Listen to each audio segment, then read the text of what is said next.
未来的世界里，你有没有想过，在这个世界中将会有另一个虚拟世界产生呢？我想，现实与虚拟将会共存在未来的生活当中，并且慢慢产生出一些经济、文化等相关的活动。那么，未来虚拟世界里有哪些点是人类要注意的呢？人类与虚拟游戏之间又存在什么样的关系呢？今天这集带各位来一起了解这个虚拟新世界吧。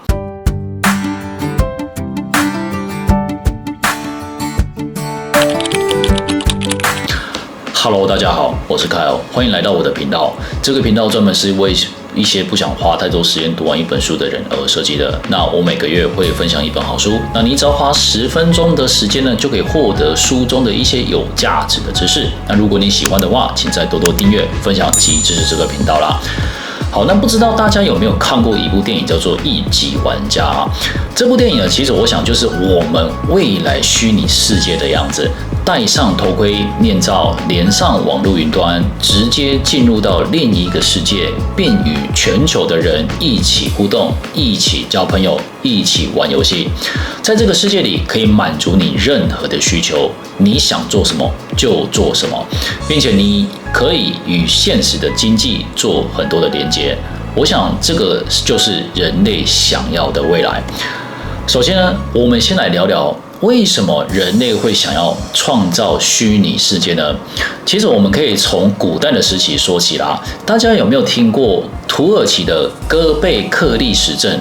这个遗迹是目前世界上最古老的神殿之一，已经有12000年了。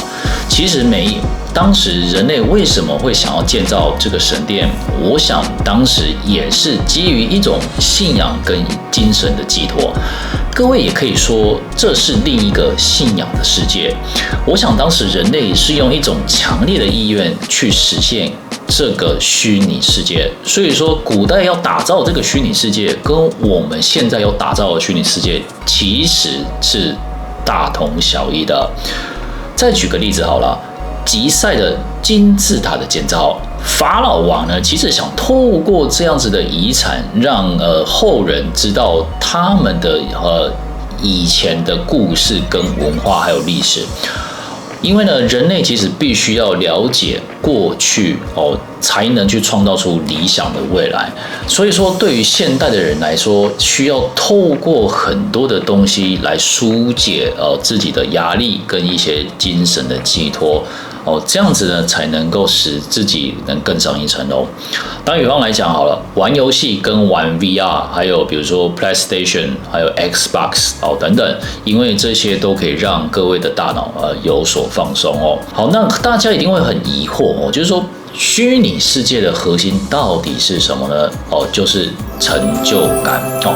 所以根据 Marketing Watch 的资料表示呢，游戏产业在2020年全球的营收其实将近有1800亿美金啊。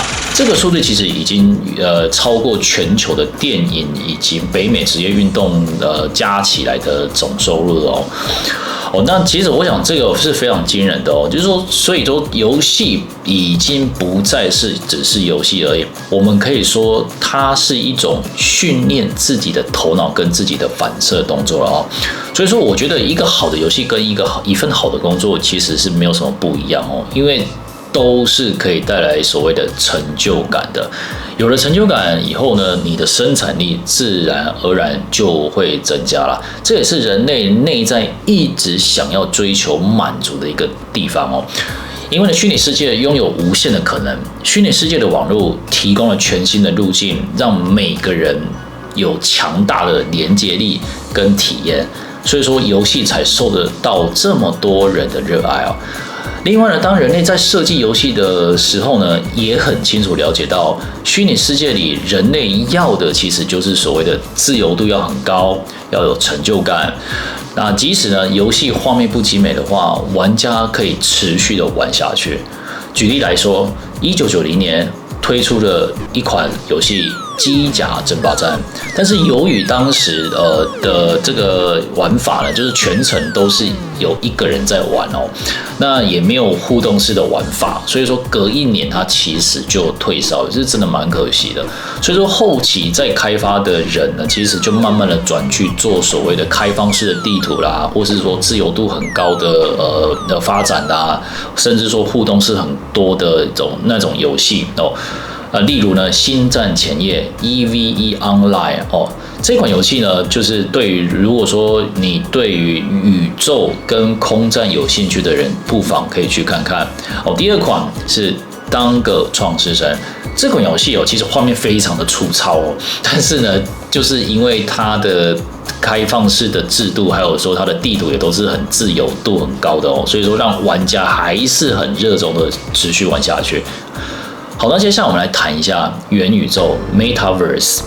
我想马克·祖克伯在打造这个元宇宙的时候呢，除了推广自家的未来的平台以外，也是提醒人类的未来生活都很多东西都是可以在这个元宇宙来实现的。创造元宇宙需要涉及到的东西非常多，包含一些基础建设跟设施哦。那它必须要把这个软体跟硬体整合起来，那并推给所有的使用者，并且能够让他们去购买哦。我想这个是很长远的目标了哦。另外呢，人类也会想要透过虚拟世界来改善自己的经济活动啊。未来哦，如果大家可以透过这样子的一个平台来赚钱。哦，那这样子的世界就会变得很有生产力。打比方来讲，虚拟世界里你可以贩卖一些物品，或是说一些装备哦，或是说一些艺术品等等哦，并且能转成真实的金钱。那这样子的话，这样的平台就非常非常有吸引力啦。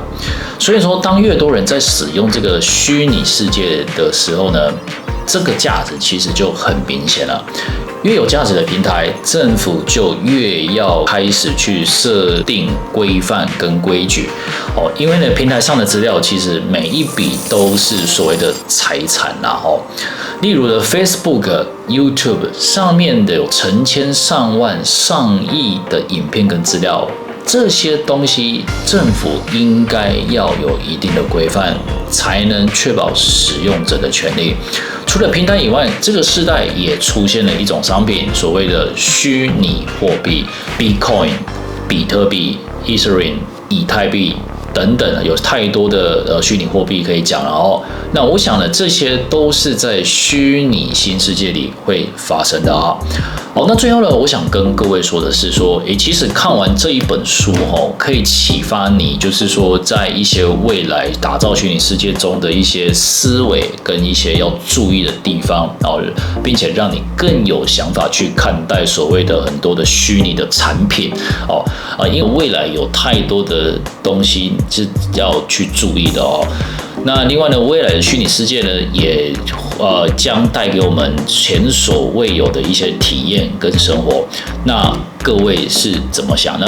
欢迎在下面留言给我，我们可以互相一起讨论哦。